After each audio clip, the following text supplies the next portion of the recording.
নমস্কাৰ সকলোকে পুনৰবাৰ স্বাগতম জনাইছোঁ মোৰ চেনেলটিত।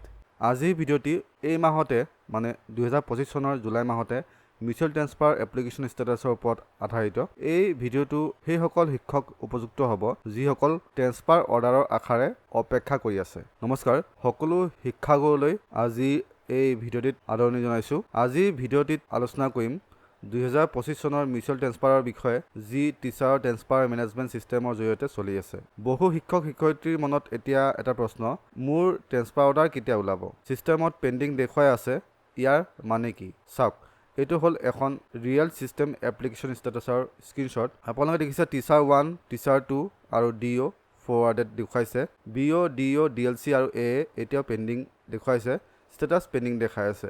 Remarks direct forward to AA means অৰ্থাৎ এই এপ্লিকেশ্যনটো DOৰ পৰা ডাইৰেক্টলি AA এপ্ৰুভেল অথৰিটিলৈ পঠিয়াই দিয়া হৈছে।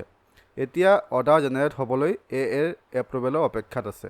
ডাইৰেক্ট ফৰৱাৰ্ডিং টু AA মানে ইতিবাচক অৱস্থা। ৰিজেক্ট হোৱা এপ্লিকেশ্যনত এনে ৰিমাৰ্কছ নাথাকে।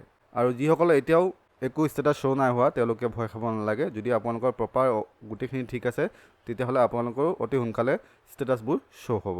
আপোনালোকে কি কৰিব তাৰ কাৰণে নিয়মিতভাৱে পৰ্টেলত লগ ইন কৰি ষ্টেটাছবোৰ চাই থাকিব।